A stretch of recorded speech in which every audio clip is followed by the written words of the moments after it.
Hi dears, welcome back to Xylem learn. It's me Shahid Ramzan. പ്രിയപ്പെട്ട മക്കളെ, കുറച്ചധികം ദിവസമായി നിങ്ങളോട് കുറച്ച് സംസാരിച്ചിട്ട്, അതുകൊണ്ട് വളരെ പ്രധാനപ്പെട്ട 5 കാര്യങ്ങളെ പറ്റി സംസാരിക്കാൻ വേണ്ടിയിട്ടാണ് ഇന്ന് ഞാൻ ഈ വീഡിയോയുമായിട്ട് വന്നിരിക്കുന്നത്.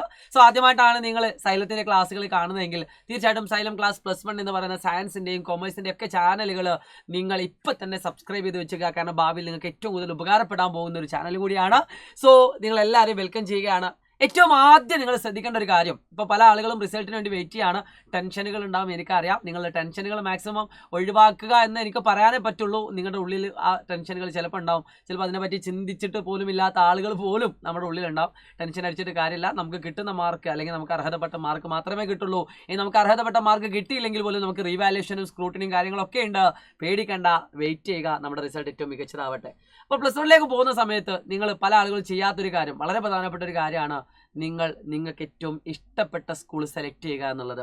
നിങ്ങൾക്ക് ഇഷ്ടപ്പെട്ട സ്കൂൾ ആവരുത് നിങ്ങൾ സെലക്ട് ചെയ്യുന്നത്. പകരം നിങ്ങളുടെ സബ്ജക്റ്റിനെ ഏറ്റവും കൂടുതൽ മനോഹരമായി മാർക്കാക്കി കൺവേർട്ട് ചെയ്യാൻ പറ്റുന്ന ഏറ്റവും നല്ല അധ്യാപകരുള്ള സ്കൂൾ, ഏറ്റവും നല്ല ഇൻഫ്രാസ്ട്രക്ചറുകളുള്ള സ്കൂൾ, ഏറ്റവും നല്ല റിസൾട്ടുള്ള സ്കൂൾ, ഇത് 3ഉം വരുന്ന ഒരു സ്കൂളാണ് നിങ്ങൾ ഇപ്പോൾ കണ്ടുവെത്തേണ്ടത്. നിങ്ങളുടെ റിസൾട്ട് വരുന്നതിന് മുമ്പ് തന്നെ നിങ്ങൾക്ക് സയൻസ് സ്ട്രീമോ കൊമേഴ്സ് സ്ട്രീമോ ഹ്യൂമാനിറ്റീസ് സ്ട്രീമോ പോകണമെന്ന് ആഗ്രഹിക്കുന്നുണ്ടെങ്കിൽ, നിങ്ങൾ ഏത് സ്ട്രീമിലേക്ക് പോവുകയാണെങ്കിലും ആ സ്ട്രീമിന് ഏറ്റവും നല്ല റിസൾട്ട് വരുന്ന സ്ഥാപനം ഏത് എന്ന്, നിങ്ങളുടെ വീടിൻ്റെ അടുത്താവട്ടെ കുറച്ചും കൂടി ദൂരമുള്ളതാവട്ടെ, അതിൽ ഏറ്റവും മികച്ച റിസൾട്ട് തരുന്ന സ്കൂൾ ഏത് എന്ന് നിങ്ങൾ ഈ വരുന്ന 10 ദിവസത്തിനകം അന്വേഷിച്ച് റിസർച്ച് ചെയ്ത് നിങ്ങളുടെ ഫ്രണ്ട്സിനോട് ചോദിച്ച് കണ്ടെത്തണം. സ്റ്റെപ്പ് നമ്പർ 1, നിങ്ങളുടെ സ്കൂൾ സെലക്ഷൻ വളരെ ഇമ്പോർട്ടൻ്റ് ആണ്. ഭാവിയിൽ നിങ്ങൾ ഏത് പൊസിഷനിലേക്ക് എത്തുകയാണെങ്കിലും നല്ല സ്കൂളുകളിൽ നിന്നും നല്ല ഇൻസ്റ്റിറ്റ്യൂട്ടുകളിൽ നിന്നും പഠിച്ചിറങ്ങുന്ന വിദ്യാർത്ഥികൾക്ക് എപ്പോഴും ക്വാളിറ്റി കൂടുതലായിരിക്കും. അപ്പോൾ നിങ്ങൾ +1 പഠിക്കാൻ പോകുന്നത് ഏറ്റവും ക്വാളിറ്റിയുള്ള, ഏറ്റവും കൂടുതൽ റിസൾട്ടുകൾ വരുന്ന, ഏറ്റവും കൂടുതൽ അടിപൊളിയായിട്ടുള്ള സ്കൂളായിരിക്കണം നിങ്ങൾ സെലക്ട് ചെയ്യേണ്ടത്. രണ്ടാമത്തെ പോയിന്റ് വളരെ സിമ്പിളാണ്. നിങ്ങൾ സെലക്ട് ചെയ്യാൻ പോകുന്ന സെക്കൻഡ് ലാംഗ്വേജ്. നിങ്ങൾക്കറിയാം, സയൻസ് എടുക്കട്ടെ കൊമേഴ്സ് എടുക്കട്ടെ, ഏത് സബ്ജക്റ്റ് എടുത്താലും നിങ്ങൾക്ക് പഠിക്കാനുള്ള സബ്ജക്റ്റുകളുടെ എണ്ണം 6 എണ്ണമാണ്. നിങ്ങൾ ഭാവിയിൽ നിങ്ങൾക്കൊരു അറബിയുടെ ടീച്ചർ ആവണം, അല്ലെങ്കിൽ സംസ്കൃതത്തിൻ്റെ ടീച്ചർ, അല്ലെങ്കിൽ ഉറുദുവിൻ്റെ ടീച്ചർ ആവണം എന്ന് ആഗ്രഹിക്കുന്ന കുട്ടികൾ, നിങ്ങൾ ഏതാണോ ആഗ്രഹിക്കുന്നത്, ടീച്ചർ എന്നില്ല, ഏത് മേഖലയിലേക്കാണോ പോകുന്നത്, സെക്കൻഡ് ലാംഗ്വേജിൽ നിങ്ങൾക്ക് ട്രാൻസ്ലേഷൻ എന്ന് പറയുന്ന, അല്ലെങ്കിൽ ട്രാൻസ്ലേറ്റർ എന്നൊക്കെ കേട്ടിട്ടുണ്ടാവും അല്ലേ? ടൂറിസം വകുപ്പിലൊക്കെ ഏറ്റവും കൂടുതൽ ഉപകാരപ്പെടുന്നൊരു വിഭാഗമാണ് ട്രാൻസ്ലേറ്റർ ടീംസ് എന്ന് പറയുന്നത്, ഗൈഡുകളൊക്കെ ആയിട്ട്. അപ്പോൾ നല്ല ശമ്പളം വാങ്ങാൻ പറ്റുന്ന ജോലികൾ സെക്കൻഡ് ലാംഗ്വേജ് എടുത്ത് മാത്രം നിങ്ങൾക്ക് പോകാൻ പറ്റും. പക്ഷേ ബഹുഭൂരിപക്ഷം കുട്ടികളും സെക്കൻഡ് ലാംഗ്വേജിന് അത്ര പ്രയോറിറ്റി ആയിട്ട് കാണുന്നില്ല. അപ്പോൾ കാണാത്ത കുട്ടികളോട് എനിക്ക് പറയാനുള്ളത്, നിങ്ങൾ സയൻസ് ആണ് എടുക്കുന്നത്, സെക്കൻഡ് ലാംഗ്വേജ് എനിക്ക് അത്ര ഇമ്പോർട്ടൻ്റ് അല്ല സാർ, ഞാൻ സയൻസ് വിഷയങ്ങളാണ് ഫോക്കസ് ചെയ്യുന്നത് എന്ന് വിചാരിക്കുന്ന കുട്ടികൾ എന്താ ചെയ്യേണ്ടതെന്ന് വെച്ചാൽ, ഏറ്റവും എളുപ്പത്തിൽ പഠിക്കാൻ പറ്റുന്ന, ഏറ്റവും കൂടുതൽ മാർക്ക് സ്കോർ ചെയ്യാൻ പറ്റുന്ന ലാംഗ്വേജ് ഏത് എന്ന് നിങ്ങളുടെ സീനിയേഴ്സിനോട് ചോദിച്ച്, എന്നിട്ട് അവിടെ ആ ടീച്ചേഴ്സ് അധ്യാപകർ നല്ലതാണെങ്കിൽ അത് നിങ്ങൾ സെലക്ട് ചെയ്യാൻ ശ്രമിക്കുക. ഞാൻ +1 +2 എടുത്ത സബ്ജക്റ്റ് എന്ന് പറയുന്നത് സെക്കൻഡ് ലാംഗ്വേജ് ഉറുദു ആണ്. ഉറുദു എന്ന് പറയുന്ന ഭാഷയെ ഒരുപാട് പ്രൊമോട്ട് ചെയ്യുന്നത് കൊണ്ട് തന്നെ അത്യാവശ്യം ലിബറൽ ആയിക്കൊണ്ടാണ് നമ്മുടെ വാല്യുവേഷനൊക്കെ നടക്കുന്നത് എന്നാണ് നമുക്ക് അറിയാൻ സാധിച്ചത്. എനിക്ക് +1 ഉറുദുവിൽ എഴുതിയിട്ട് മാത്രം 80ൽ 78 മാർക്ക്, +2 80ൽ 80 മാർക്ക് കിട്ടിയ ഒരാളാണ്.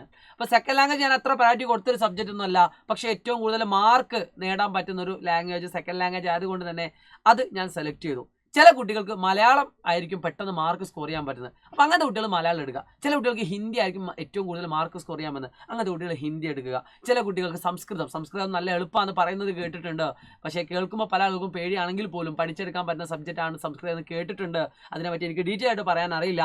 അപ്പോൾ അങ്ങനത്തെ കുട്ടികൾ സംസ്കൃതം എടുത്തിട്ട് മാർക്ക് ഏറ്റവും കൂടുതൽ സ്കോർ ചെയ്യാൻ പറ്റുന്ന സെക്കൻഡ് ലാംഗ്വേജ് നിങ്ങൾ സെലക്ട് ചെയ്യുകയാണെങ്കിൽ നിങ്ങളുടെ പേഴ്സൻറ്റേജിന് അത് നല്ല രീതിയിൽ എഫക്റ്റ് ചെയ്തുകൊണ്ട് നിങ്ങളെ കുറച്ചുകൂടി മുന്നിലേക്ക് എത്തിക്കാൻ സാധിക്കും. അപ്പം സെക്കൻഡ് ലാംഗ്വേജ് സെലക്ട് ചെയ്യുന്ന ആളുകൾ, നിങ്ങൾ ഏതെങ്കിലും ഒരു സ്പെസിഫിക് ആയിട്ടുള്ള സെക്കൻഡ് ലാംഗ്വേജ് എടുത്തുകൊണ്ട് ഭാവിയിൽ നിങ്ങൾക്ക് അത് വെച്ച് മുന്നോട്ട് പോകണമെന്നുണ്ടെങ്കിൽ ആ ലാംഗ്വേജ് തന്നെ എടുക്കുക. അത് മാർക്ക് ഉണ്ടായാലും ശരി, ഇല്ലെങ്കിലും ശരി, അതന്നെ ചൂസ് ചെയ്യുക. അല്ലാത്ത കുട്ടികൾ സെലക്ട് ചെയ്യുന്ന സമയത്ത് സെക്കൻഡ് ലാംഗ്വേജ് ഏറ്റവും കൂടുതൽ മാർക്ക് സ്കോർ ചെയ്യാൻ പറ്റുന്നത് ഏതാണോ എന്ന് അന്വേഷിച്ചിട്ട് അത് സെലക്ട് ചെയ്യുക. മൂന്നാമത്തെ പോയിന്റ് സ്വിമ്മിങ് സർട്ടിഫിക്കറ്റ് ആണ്. അപ്പോൾ പല ആളുകൾക്കും അറിയില്ല, 10ാം ക്ലാസ്സിൽ ഫുൾ A+ കിട്ടിയിട്ട് സയൻസ് എടുക്കണമെന്ന് ആഗ്രഹിച്ചൊരു ആളാണ് എൻ്റെ സിസ്റ്ററുടെ മകൾ, എൻ്റെ നേരെ സിസ്റ്ററുടെ മൂത്ത മകൾ. അപ്പോൾ ഇപ്പോൾ അവൾ ഡിഗ്രി പഠിച്ചുകൊണ്ടിരിക്കുകയാണ്. അവൾ ഡിഗ്രി പഠിച്ചുകൊണ്ടിരിക്കുന്നത് നല്ല ഇൻസ്റ്റിറ്റ്യൂട്ടിലാണ്, ഇപ്പോൾ അത്യാവശ്യം കുഴപ്പമില്ലാത്ത സ്കൂൾ ഇൻസ്റ്റിറ്റ്യൂട്ടിൽ ഇപ്പോൾ ഡിഗ്രി പഠിച്ചുകൊണ്ടിരിക്കുന്നുണ്ട്. അവൾ സയൻസ് എടുക്കണം എന്ന് ആഗ്രഹിക്കുന്ന ഒരു കുട്ടിയായിരുന്നു. പക്ഷേ ഫുൾ A+ ഉണ്ടായിട്ട് പോലും അവൾക്ക് വിചാരിച്ച സ്കൂളിൽ അവൾക്ക് സയൻസിന് അഡ്മിഷൻ കിട്ടിയില്ല. അങ്ങനെ അവൾ അവസാനം നിർബന്ധിതയായിട്ട് കൊമേഴ്സ് പഠിക്കേണ്ട ഒരു അവസ്ഥ വന്നു. അപ്പോൾ കൊമേഴ്സ് പഠിച്ചു, നല്ല മാർക്കൊക്കെ ഉണ്ട്, അങ്ങനെ ഡിഗ്രിക്ക് ഇപ്പോൾ പഠിച്ചുകൊണ്ടിരിക്കുകയാണ്. അപ്പോൾ അവിടെയൊക്കെ ബാധിക്കുന്ന ഒരു പ്രശ്നം എന്താ വെച്ചാൽ, സ്വിമ്മിങ് അറിയാവുന്ന കുട്ടികൾക്ക് 2 മാർക്ക് എക്സ്ട്രാ കിട്ടുന്നുണ്ട്. അതായത് നിങ്ങളുടെ സ്കൂൾ അഡ്മിഷനിലേക്ക് വരുന്ന സമയത്ത് 10 സീറ്റാണ് ആകെ ബാക്കിയുള്ളത്. 10 സീറ്റിലേക്കും ഫുൾ എ പ്ലസ് ഉള്ള കുട്ടികൾ അപ്ലൈ ചെയ്തിട്ടുണ്ട് എങ്കിൽ ആ ഫുൾ എ പ്ലസ് ഉള്ള കുട്ടിയിൽ സ്വിമ്മിങ് അറിയുന്ന കുട്ടിക്ക് പ്രയോറിറ്റി ഉണ്ട്. അതേപോലെ ഏത് പഞ്ചായത്താണ് എന്നുള്ളതിനും പ്രയോറിറ്റി ഉണ്ട്. അപ്പോൾ സ്വിമ്മിങ് അറിയാത്ത ആളുകൾ ഈ വെക്കേഷനിൽ നിങ്ങൾക്ക് ചെയ്യാൻ പറ്റുന്ന ഒരു കാര്യമാണ് സ്വിമ്മിങ് പഠിക്കാൻ പറ്റുക, അല്ലെങ്കിൽ നിങ്ങൾ പഞ്ചായത്തുമായിട്ട് ബന്ധപ്പെട്ടുകൊണ്ട് നിങ്ങൾക്ക് സ്വിമ്മിങ് സർട്ടിഫിക്കറ്റ് നേടാൻ സാധിക്കുന്നതാണ്. അപ്പോൾ അതിനെപ്പറ്റി നിങ്ങൾ ഒന്നും കൂടി ഒന്ന് അന്വേഷിച്ചതിന് ശേഷം ഇനി നിങ്ങൾക്ക് ഡൗട്ടുകൾ ഉണ്ടെങ്കിൽ നിങ്ങൾ കമൻറ്റ് ബോക്സിൽ രേഖപ്പെടുത്തുക. നിങ്ങൾ സ്വിമ്മിങ് സർട്ടിഫിക്കറ്റ് ഒന്ന് കൈക്കലാക്കാൻ ശ്രമിക്കുക. കാരണം അവസാനത്തിൽ ഓടി എടുക്കാൻ നിൽക്കരുത്. നിങ്ങൾ ആദ്യം മുതലേ അതിനുള്ള കാര്യങ്ങളൊക്കെ ഒന്ന് അന്വേഷിച്ച് സെറ്റ് ചെയ്ത് വെക്കുക. സ്വിമ്മിങ് സർട്ടിഫിക്കറ്റ് 2 മാർക്ക് നിങ്ങൾക്ക് അഡ്മിഷനായിട്ട് ബന്ധപ്പെട്ടിട്ടുണ്ട്, അതുകൊണ്ട് അത് നോട്ട് ചെയ്ത് വെക്കുക. അടുത്തതാണ് അവരുടെ നെഗറ്റീവ് കമൻറ്റ്സ്. പല ആളുകളും അന്വേഷിച്ചിട്ടുണ്ടാവും. ഇപ്പോൾ സയൻസ് ഞാൻ എടുക്കട്ടെ എന്ന് ചോദിക്കുമ്പോൾ, മറ്റു കുട്ടികളോട് ചോദിക്കുമ്പോൾ സയൻസ് പ്രശ്നമാണ്, എടുക്കേണ്ട, ഞാൻ പെട്ടുകയാണ്, ഞാൻ കുടുങ്ങിയതാണെന്ന് ഒരുപാട് ആളുകൾ നെഗറ്റീവായിട്ട് കമൻറ്റ് ചെയ്യും. പക്ഷേ പഠിക്കാൻ നിങ്ങൾക്ക് മനസ്സുണ്ടെങ്കിൽ സയൻസ് എടുത്തോളൂ.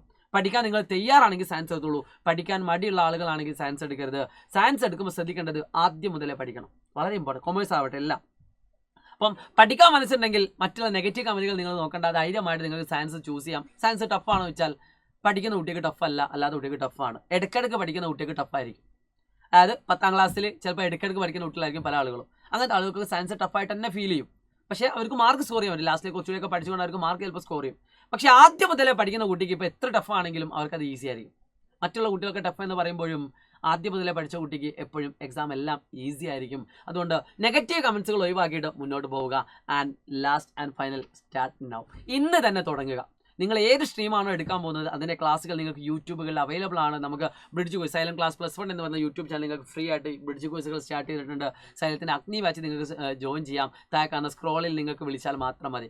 സോ വേറെ ഒന്നും എനിക്ക് പറയാനില്ല. അടിപൊളിയായിട്ട് പഠിച്ചു തുടങ്ങുക. ഇന്നത്തെ വീഡിയോനെ പറ്റിയുള്ള അഭിപ്രായം നിങ്ങൾ കമൻറ്റ് ചെയ്യുക. കൂടുതൽ ഉപകാരപ്രദമായ വീഡിയോകൾ എനിക്ക് വീണ്ടും കാണേണ്ടതുണ്ട്. അടുത്ത വീഡിയോ എന്ത് വേണമെന്ന് കൂടി നിങ്ങൾ കമൻറ്റ് ചെയ്താൽ എനിക്ക് ഈസി ആയിട്ട് ആ കോണ്ടന്റ് ക്രിയേറ്റ് ചെയ്യാവുന്നതാണ്. ഇറ്റ്സ് മീ ഷാഹിദ് റംസാൻ, നിങ്ങളുടെ കൂടെ ഉണ്ടാകും +1 കഴിയുന്നത് വരെ, +2 കഴിയുന്നത് വരെ.